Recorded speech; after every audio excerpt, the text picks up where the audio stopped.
नमस्कार, आप देख रहे हैं पंजाब केसरी लाइव और इस समय की जो बड़ी खबर आ रही है वो फरीदाबाद से ये आ रही है कि अब फरीदाबाद का जो एकमात्र ईएसआई हॉस्पिटल था वो भी मजबूर दिखाई दे रहा है। देखिए किस तरीके से मजबूर दिखाई दे रहा है वो आप देख सकते हैं कि इस ईएसआई हॉस्पिटल ने बाहर जो है वो बोर्ड लगा दिया, बैनर लगा दिया है जिसमें साफ लिखा है बड़े बड़े अक्षरों में कि हम क्षमा प्रार्थी हैं, आईसीयू बेड एवं ऑक्सीजन बेड की आज की तारीख जो है वो उसमें उपलब्ध नहीं है। असुविधा के लिए खेदा आदेश अनुसार जो है वो प्रशासनिक अधिकारी ईएसआई की तरफ से लगाया गया है। और कहीं ना कहीं जिस तरीके से हरियाणा के मुख्यमंत्री मनोहर लाल खट्टर या सरकार जो है वो बड़े बड़े दावे कर रही थी कि अब जो है वो जिस तरीके से सुनामी आई हुई है, कोरोना का काल चल रहा है और इसी को लेकर के लगातार अथक प्रयास किए जा रहे थे कि किसी भी प्रकार की जो कोई कमी है वो यहाँ पे कमी नहीं दिखाई देगी। लेकिन फरीदाबाद जिला प्रशासन ने इस तरीके का बोर्ड लगा दिया है कि अपने हाथ खड़े कर लिए।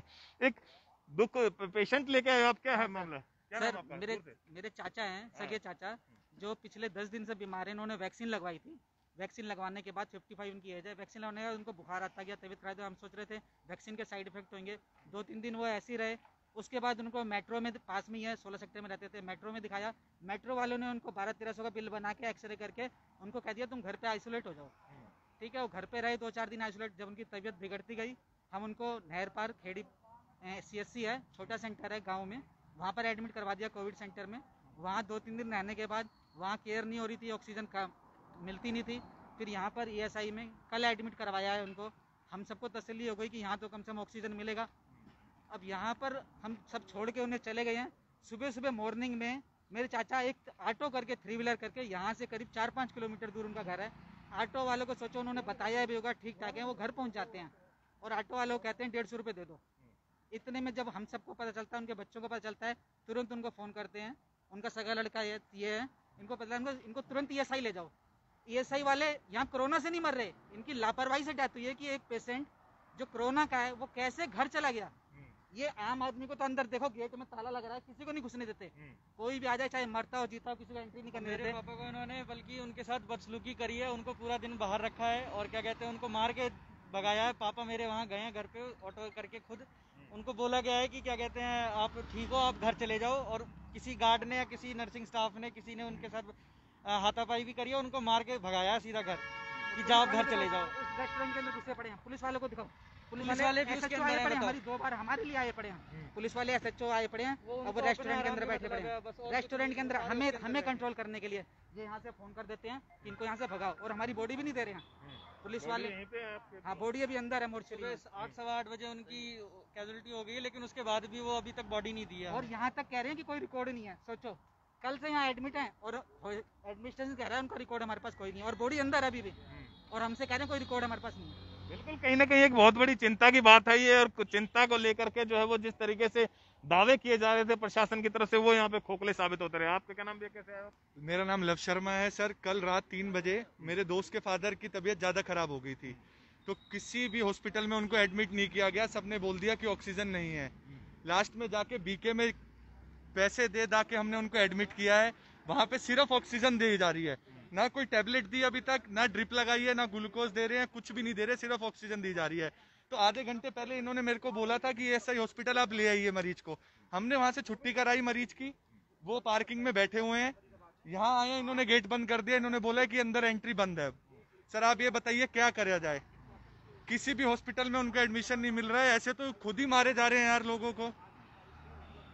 कहीं ना कहीं देखिए जिस तरीके से बात की जा रही थी कि बड़े बड़े दावे किए जा रहे थे, सिलेंडर भर के दिए रहे हैं, सिलेंडर के रेट जो है वो औने पौने बताए जा रहे हैं, और प्रशासन ने एक बड़े बड़े दावे किए थे, और प्रशासन के दावे जो है वो बिल्कुल यहाँ पे धत्ते से दिखाई दे रहे हैं। और जिस तरीके से हालात बद से बदतर होते जा रहे हैं, तो वो कहीं ना कहीं एक बहुत बड़ी चिंता का विषय है। और जिस तरीके से हम लगातार ये प्रयास कर रहे हैं कि जो भी असुविधाएं जरूर हो रही हैं इस दौरान, लेकिन हरियाणा के मुख्यमंत्री मनोहर लाल खट्टर या फिर राज्य सरकारें और केंद्र सरकारें लगातार दावे कर रही थी कि हम हर तरीके की सुविधा या मुहैया जो है वो लोगों तक पहुंचाने की कोशिश करेंगे। लेकिन यहाँ पे खुद ESI हॉस्पिटल ने जिस तरीके से हाथ खड़े करे, क्योंकि एकमात्र ये सबसे बड़ा हॉस्पिटल ही जो है वो फरीदाबाद का बताया गया है, जिसके अंदर कोविड के पेशेंटों का जो है वो भारी संख्या में उपचार चल रहा है। भारी संख्या में उपचार के दौरान जो है वो लोगों को सुविधा मुहैया करवाने के लिए कोशिश की जाती है इसी सिर्फ हॉस्पिटल से, क्योंकि सबसे बड़ा हॉस्पिटल, सरकारी हॉस्पिटल यही है।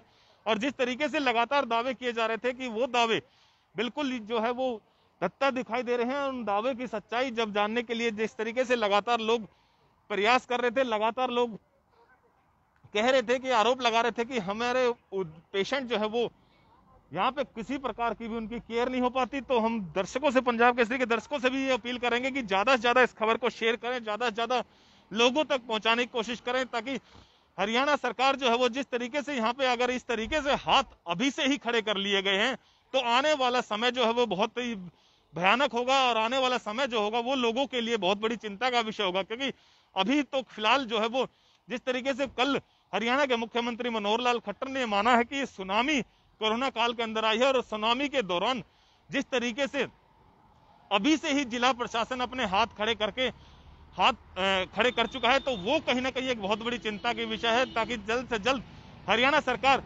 क्योंकि जब केंद्र सरकार यानी कि सरकारी हॉस्पिटलों में, अभी तक तो हमने सिर्फ प्राइवेट हॉस्पिटलों में इस तरीके के हाल देखे थे कि बेड और सुविधाएं उपलब्ध नहीं थी, लेकिन जब सरकारी हॉस्पिटल में भी यदि बेड और ऑक्सीजन के जो पर्याप्त संसाधन नहीं होगा तो वो कहीं ना कहीं बहुत बड़ी चिंता का विषय हो। इसी को लेकर के लगातार जिला प्रशासन अथक प्रयास कर रहा है, मीटिंगें कर रहा है, मीटिंगों का दौर चल रहा है, लेकिन जो जमीनी हकीकत है वो इस तरीके की है। और इस तरीके के बोर्ड लगा देना एक बहुत बड़ी जो चुनौती है वो फरीदाबाद वासियों के लिए आने वाले समय, क्योंकि जितने भी लगातार यहाँ पे पेशेंट आ रहे हैं उन पेशेंटों को यहाँ से खाली हाथ निराशा ही वापस हो रही है, और बाकायदा बेड की भारी कमी जो है वो किल्लत, ऑक्सीजन की किल्लत, लगातार तमाम जो है वो किल्लतें इस हॉस्पिटल के अंदर दिखाई दे रही हैं। और ये आप देख सकते हैं कि करोड़ों की लागत से बना ये ईएसआई हॉस्पिटल, इस ईएसआई हॉस्पिटल में भी यदि इसी तरीके के हाल होंगे तो क्या फरीदाबाद की जनता को बेहतर सुविधा और बेहतर जो स्वास्थ्य सेवाएं हैं वो मिल पाएंगी। आप किस लिए आए हैं यहाँ पे? पेशेंट को लेने आए हैं। देखिए लोग आ रहे हैं, लोग जा रहे हैं, लेकिन लगातार जिस तरीके से मैं बता रहा हूं कि हालात चल रहे हैं, तो कहीं ना कहीं ये हालात आने वाले समय में जो है वो भयानक रूप ले सकते हैं। और यदि अभी से ही जिला प्रशासन या फिर स्वास्थ्य विभाग की टीमें इस तरीके के हालात या इस तरीके के हाथ खड़े कर लेंगी तो फिर आने वाले टाइम जो है वो किस तरीके से कटेगा, ये एक फरीदाबाद वासियों के लिए बहुत बड़ी चिंता का विषय है। तो हम दर्शकों से अपील करते हैं कि लगातार ज्यादा से ज्यादा इस खबर को शेयर करिए, ज्यादा से ज्यादा लोगों तक पहुंचा दिए, ताकि हरियाणा सरकार, केंद्र सरकार तक ये खबर पहुंच सके, ताकि जिस तरीके से लगातार फरीदाबाद में ऑक्सीजन और बेड को लेकर के किल्लतें आ रही थी, उन किल्लतों को जो है वो जल्द से जल्द दूर किया जाए, और ताकि फरीदाबाद वासियों को कुछ न कुछ राहत मिल सके। एंड कर दे।